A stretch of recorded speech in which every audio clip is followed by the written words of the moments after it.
ನಮಸ್ಕಾರ ವೀಕ್ಷಕರೇ, ಕನ್ನಡ ಮತ್ತೆ ಯೂಟ್ಯೂಬ್ ಚಾನಲ್ಗೆ ಸ್ವಾಗತ. ವೀಕ್ಷಕರೇ, 3 ಅಡಿ ಕುಳ್ಳಗಿನ ಡಾಕ್ಟರ್ ಹಾಗೂ 21 ವಯಸ್ಸಿನ ಭಾರತೀಯ ಕಿರಿಯ IAS ಅಧಿಕಾರಿ ಬಗ್ಗೆ ತಿಳಿಯೋಣ.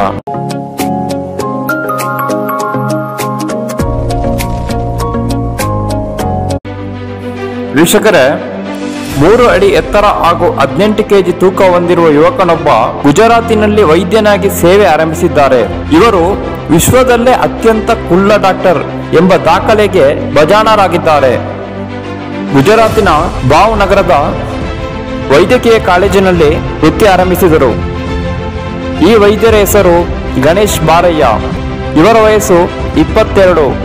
ಆಸ್ಪತ್ರೆಯ ಮಂಚದಷ್ಟು ಮಾತ್ರವೇ ಎತ್ತರ ಇರುವ ಗಣೇಶ್ ಹಾಸಿಗೆ ಮೇಲೆ ಮಲಗಿರುವ ರೋಗಿಯನ್ನು ಕುರ್ಚಿ ಹಾಕಿಕೊಂಡು ತಪಾಸಣೆ ನಡೆಸುತ್ತಾರೆ. ಆದರೂ ವೃತ್ತಿಯನ್ನು ಬಹಳ ಖುಷಿಯಿಂದ ಮಾಡುತ್ತಿದ್ದಾರೆ. ಅವರಿಗೆ ಗ್ರಾಮೀಣ ಪ್ರದೇಶದಲ್ಲಿ ಚಿಕಿತ್ಸೆ ನೀಡಬೇಕೆಂಬ ಆಸೆ ಇದೆಯಂತೆ. ಮೂಲತಃ ಭಾವನಗರದ ಜಿಲ್ಲೆಯ ಅಲ್ಲಿಯವರಾದ ಗಣೇಶ್ ಅವರು ತಂದೆ ವಿಠಲ್ ರೈತರು, ತಾಯಿ ದೇವ್ಬೆನ್ ವಿಠಲ್. ಈ ದಂಪತಿಗೆ ಒಟ್ಟು 8 ಮಕ್ಕಳು, ಅದರಲ್ಲಿ 7 ಹೆಣ್ಣು ಮಕ್ಕಳು.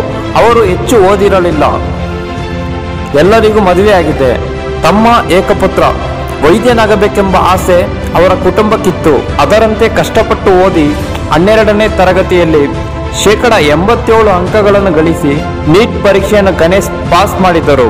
ನಂತರ MBBS ವೈದ್ಯಕೀಯ ಕಾಲೇಜಿಗೆ ಸೇರಲು ಹೋದ ಗಣೇಶ್ ಅವರನ್ನು ಉದ್ದ ಕಡಿಮೆ ಇರುವ ಕಾರಣದಿಂದ ನಿರಾಕರಿಸುತ್ತಾರೆ. ಆದರೆ ಗಣೇಶ್ ನಂತರ ಗುಜರಾತಿನ ಹೈಕೋರ್ಟ್ಗೆ ಅರ್ಜಿ ಸಲ್ಲಿಸುತ್ತಾರೆ. ಆದರೆ 2 ವರ್ಷ ನಂತರ ಗುಜರಾತ್ ಸರ್ಕಾರ ನಿರಾಕರಿಸಿತು. ಬಳಿಕ ಹಿತಾಸೆಗಳ ಜೊತೆಗೂಡಿ ಸುಪ್ರೀಂ ಕೋರ್ಟ್ನಲ್ಲಿ ಕಾನೂನು ಹೋರಾಟ ನಡೆಸಿ ಕೊನೆಗೆ ಅದೇ ಕಾಲೇಜಿನಲ್ಲಿ ಉತ್ತಮವಾಗಿ ವೈದ್ಯ ಕೋರ್ಸ್ ಮುಗಿಸಿದ್ದಾರೆ. ವೀಕ್ಷಕರೇ, ಇದಿಷ್ಟು ಗಣೇಶ್ ಬಾರಯ್ಯ ಜೀವನ ಕಥೆ.